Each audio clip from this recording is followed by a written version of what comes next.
Thank you very much for that very kind introduction. It's almost a lecture. But yes, so the idea is for the next 20 minutes is to give you a heads up on how to use TBS in combination with BMD in clinical practice, mostly from the conceptual standpoint, with some experience we had, and that Mike will really go over his own experience in his practice as well. So, having said that, let's go with some basic knowledge that you all know, but it's always nice to put that in a context. When we talk about osteoporosis, we know it's a systemic skeletal disease characterized by low bone mass in density and deterioration of bone microarchitecture. So we know from early 90s that both the density and the bone microstructure are very important, because if one of them, or one of the two, or the two of them, just been degraded, that can lead to a fracture or to the stage of osteoporosis. As you can see here below, you see clearly a different density, but the structure is quite significantly different. So because of the early stage of the density, most of the gold standard for the diagnosis of osteoporosis has been based, practical guidelines have been based on density and a T-score. So you all know the WHO definition with a T-score below, above -1, it will be normal, osteopenic below, between -1 and -2.5, and if you equal below -2.5, you'll be considered as osteoporosis. Now, when we look at the reality of the things, we have about 50% of the osteopenic fracture that will occur in the normal or osteopenic zone, meaning that we're missing a lot of that. Well, it's kind of a normal because, as we said from the WHO clinical definition, density is not enough. We need also the structure. And here you can see on that slide that you can have exactly the same density, but the underlying structure can be quite different. So measuring the structure of the bone is very important as well, in combination with the density, to have a better understanding of what's happening at the bone level. So the TBS is a software that can be plugged onto the DEXA system, and they will reanalyze the DXA image from the spine, and within 2 seconds will provide a texture analysis which is highly correlated to the bone microarchitecture. So the bottom line is, within 2 seconds, you can differentiate for someone with the same density, you can differentiate two underlying structures, as you can see on that image, for example. You can have a good image, a good density, or bad density, but the structure will be quite different. If you have a good structure, the TBS will have a high value. If you have a degraded structure, the TBS will be low, even though the density can be the same. So saying that is interesting, but what about the clinical studies? So as we know now, there is an extensive clinical validation, and it's been clear that from many guidelines that the TBS is a new predictor of fracture, which is independent of the BMD, independent of the clinical risk factors, and independent of tracks. So that's very important, because it's just like giving the same level of information that it doesn't add any much to the clinical routine. So usually it helps fine-tuning the assessment of fracture risk and medical decision in both men and women, and especially in some gray zone. What I mean gray zone means could be osteopenic patients, where we know we have the overlap between fracture and non-fracture. Could be secondary osteoporosis, where sometimes the density is very high or normal, while the structure or those patients still fracturing. And that's the case, for example, in diabetes. Then we can have that in glucocorticoid-induced osteoporosis, hyperparathyroidism, and so on. Now, interestingly, it works also pretty nicely in osteoarthritic patients, where the density tends to be over-dense because of artifact impact of the osteoarthritis on the density, but why the TBS is minimally impacted by these conditions. And then when we use these tracks, it's mostly when you have close to the intervention ratio. And those are things which is quite interesting, is that the different treatment will impact TBS differently, but I will come back on that in a second. So the bottom line is we have more than 20 national and international guidelines, and nowadays we have more than 600 publications that's on TBS, and more to come, because we have an average of 2 to 3 publications per week on the TBS in different applications. So let me dig a bit further in some of the fracture risks, just to give you more inside knowledge here. If I start with a fairly old study, because that was the first study that we published with Leslie from Manitoba, but that's still so far the largest study with 33,000 women from the Manitoba that we follow for 4 years, 5 years, and now there is also some follow-up up to 10 years. And all the data here have been adjusted for fast clinical findings. So the bottom line here is if you look at the value and if you combine the minimum T-score between spine and hip, and potentially it's a radius if we're adding it, but here is spine and hip for the Manitoba, and have here the tertile of TBS, the highest tertile meaning a high value of TBS, which is normal, versus lowest tertile, which means a degraded structure. Interesting, if you have a low value of a normal BND T-score, and then a normal TBS, the likelihood to have an insert, the internal fracture is extremely low. At the opposite, if you have a osteoporotic patient by BNP and low TBS, the risk of fracture is extremely high. But what is very interesting, if you look at the orange bar, because if you have a patient with osteopenia, where we know there is a certain number of fracture, but a low TBS, the level of risk to have a fracture is extremely high and similar to what we have with osteoporosis. So if we try to project that to numbers, and we try here to see from the Manitoba at the 1600s, the more than 1600s, a major fracture being dispatched between osteoporosis, osteopenia, and normal, you see here that 46% of them, so 39+7, are not osteoporotic. Now if we just fine-tune that with the category of TBS between normal, partially degraded or degraded, we can see that the dispatch is 54% in osteoporosis, majority of them in osteoporotic and degraded, but here you still have 16% of the major fracture that occurred in osteopenia with low TBS, which means that if you combine those osteoporosis plus this 16%, you will capture 70% of the major fracture instead of 54, so you have a significant amount of added value here. Now the question is, since all the previous data was adjusted by FRAX, one of the FRAX group, meaning John Canis, Mike Klosky and colleagues and so on, were wondering whether or not to add some TBS. And actually we have exactly the same trend. If you have here the probability of fracture by FRAX combined with TBS, if you combine high probability of fracture with low TBS, the probability is even higher. And the same low probability of fracture and the normal TBS, normal value, and something in between too. So having said that, then the FRAX group decided to work together based on a meta-analysis of more than 14 cohorts and totalizing about 17,000 patients around the world. And then they come up with a FRAX adjustment factor for TBS adjustment, FRAX adjusted by TBS. So if I take here an example of a US patient 65 with a weight of 65 and 170 centimeters, and the patient has glucocorticoid, for example, and a T-score of -2, the probability of getting to fracture will be around 16, and 3 for hip fracture. Now if you see here, you see adjust with TBS on the FRAX website. So that means if you have a TBS value, you can press that, and that will just open another page with a FRAX adjusted for TBS. So you see that already, like that was just 350,000 patients have been used already the FRAX calculator with the TBS.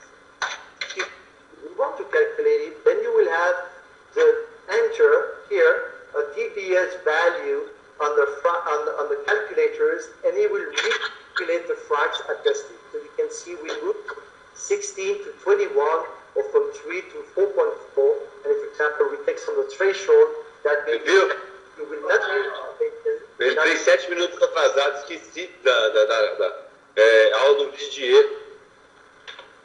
So the added value about the TBS zone is when you're around the intervention threshold for FRAX. Because if you have a fracture close to zero, so for the fracture, and then the low TBS, the TBS will not bring you to a very high probability of fracture. It doesn't make sense. So it really makes sense where you just round the incidence threshold for a given country, and in that case, about 25% of the patient will migrate upward or downward the intervention threshold. So that's still about 1 patient out of 4. So now we talk a lot about fracts, but what about T-score? And a lot of people have been using T-score, and then I took a Swiss example here, where a lot of treatment initiation have been based not on fracts, but on T-score, depending on the molecule and so on. So because of that, with the fracts group, actually, and Bill Leslie, we decided to develop a similar approach that we use for the fracts. It's the fracts adjusted by TBS. We developed the BMD T-score adjusted by TBS by combining them together to do something that people used to have.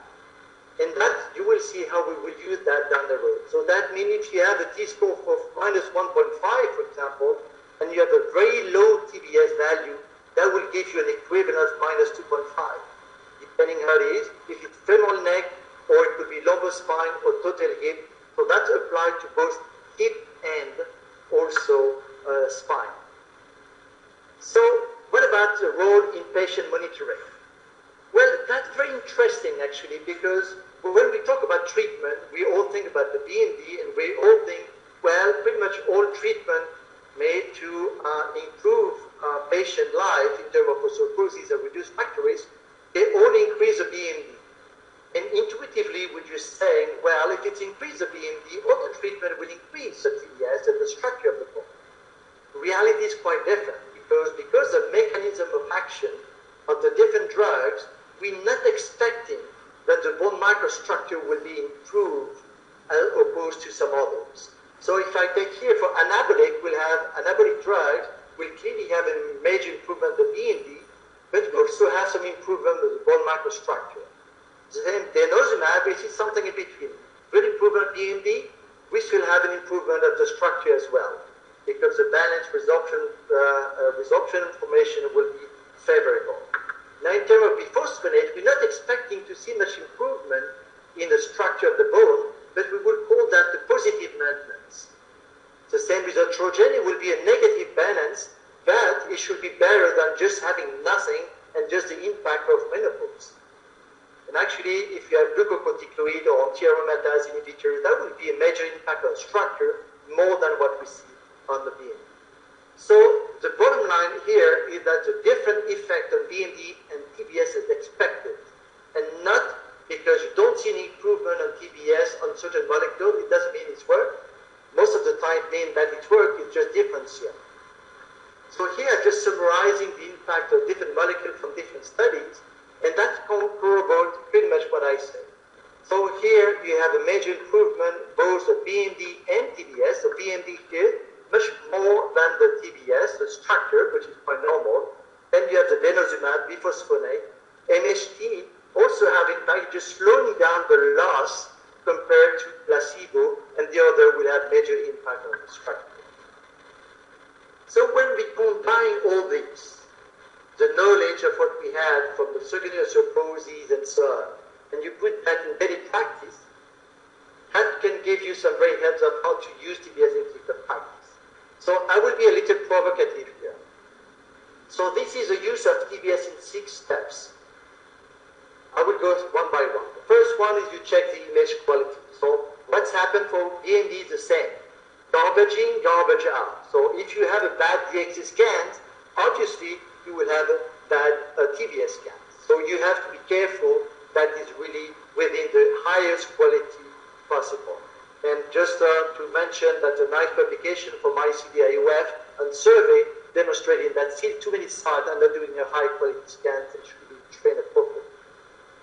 Second one, you will characterize the bone structure. So you have a reference curve, we have like a threshold of 131 and 123. If you have above or below the normal curve here, that's one thing, and then you can just characterize the patient as normal structure, partially degraded or degraded, as you do with BMD. Then the next step will be to combine the BMD T-score and the TBS so that you have a level of risk by combining whether you have an immediate risk or high risk of fracture, a very high risk of fracture, moderate risk of fracture, or intermediate or fairly normal. Now, what you have to do here when you have a patient in bad zone is really ask yourself whether that's normal for age. If there is a non-severe subposis, you have undiagnosed vertebral fracture potentially, or permanent major fracture that the patient didn't tell you, or unknown or pre-diabetic. Mostly, why I say unknown or pre-diabetic, because a lot of studies now have been demonstrated that TB has been degraded in diabetic type 2 diabetic patients, mostly the glycemic level and not been controlled. When it's not to be controlled, then it does go back to fairly normal values. So that's a good question to ask. Now you identify patient at the high risk, then the next question is, should I treat? And I know a lot of people get a bit nervous. For example, if you're in the osteopenic zone, to say, can I really treat my patient even though the risk is pretty high? But for that, there is two options. You will use either the FRAX approach, which means that you will use the FRAX and the FRAX adjusted by TBS, and then you will compare the risk adjusted by TBS from the FRAX with the intervention threshold of your countries. And then depending whether it is above the intervention threshold, you can treat. What is below, then you may decide not to treat. Keep in mind that irrespectively of the value, if you have a major prevalence of the fracture, you may treat. It doesn't matter about the fracture of the TBS, but that's it. So the bottom line here is really, you will compare if you have a patient with the osteopenic and low TBS, you will look at the FRAX adjusted and just improve on that with impact. But you have to be careful because FRAX will tell you who to treat, not how to treat. And that's very important because, for example, if you have here a projection of the truth, the big question is which truth? Is it the square? Is it the cycle? Is it the rectangle? It depends on the perspective. And that's very important because the same FRAX value can have a different origin. And then you can have like the same FRAX value because it's correlated, you have a lot of clinical risk factors, like mother history of fracture and so on, but you will not be able to reverse it. Or it could be more bone related, that could be split between quality and quantity. And that the same apply with the BMD discongested hypertension. So why I'm saying that is because sometimes the BMD is still important, and we'll see that in the next slide as well. So the option two, to whether or not you want to treat, for example, in the osteopenic zone, is to look at the BMD value adjusted by TBS. And then that will bring potentially your patient from an osteopenic zone, like this patient here, to the osteoporotic zone as an equivalent risk, because you take into account the risk associated with TBS embedded into the BMD score, as we did with the FRAX. So why I say that FRAX or adjusted by TBS or BMD discongested can be misleading because they will tell you you should treat, but then the question is which treatment? And this is very provocative, I know, but when we know that there is already a differential effect of different treatments, and you have a patient, for example, you are here, osteopenic, and then osteopenic patient with a degraded structure, then you know that you want to give something that will impact both the density and the structure. And then if you start to have that, then you know that biphosphonate will not be the right one. Then you will go for biphosphonate. Now if you have here a very severe, you would like to have something much stronger. If you have here in osteopenic zone, then you can give a biphosphonate because if you maintain the structure, it's a very normal structure, so that's good. Or you can give MHT because even if you lose slightly, because the patient is very young, even if you lose a bit of structure, you still have some room before you get to a level of high risk, and so on. So the concept is really to do that. The only thing which is quite interesting by using the BMDT score, by the way, is that for those who do not use FRAX, can use the BMDT score adjusted by TBS to enter into the Garban index or DiFracco for Italy or for some other models. So the last slide is treat to lower risk zone. because once you have decided to treat certain patient, is how much or how long to treat. So we talk a lot about treat to target with a minus 2.5 t-square and so on. I'm not a big fan of that. I prefer to lower risk zone because again, the osteoporosis and fractures is multifactorial, not dependent on one BMD value, but many other factors. So here in this context, you see that I'm not talking about osteoporotic, about osteopenia or normal. I'm talking about high, medium, low risk. Because even if you move from a high risk zone to a low risk zone, and potentially you'd be osteopenic-like, you still end, you have, for example, a previous or permanent fracture, the level of risk, the residual risk is still there. So here, for example, you will choose the pathway of your patient, and then you will choose the therapy. Say, well, if I want to get my patient out of here, I will try to go to that line. To have that line, it will be anabolic or denosumab. If you want, say, I don't want that, I really want to give a biphosphonate, well, then you will need to treat longer to exit the very high risk of fracture. Keep in mind that the residual risk is still there. So the bottom line at the end is you don't want to treat more, you want to treat better those who really are in need. And it's very important that you always take into account the clinical context of your patients and trust your own judgment. Having said that, even if you do not see it, sometimes structure is also important. Thank you very much for your attention.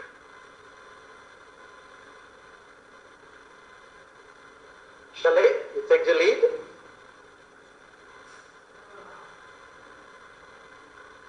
Mike, if you want to start sharing your screen. We can't hear you, Chalet. You're mute. Sorry, I was trying to keep my dogs from participating in the presentation.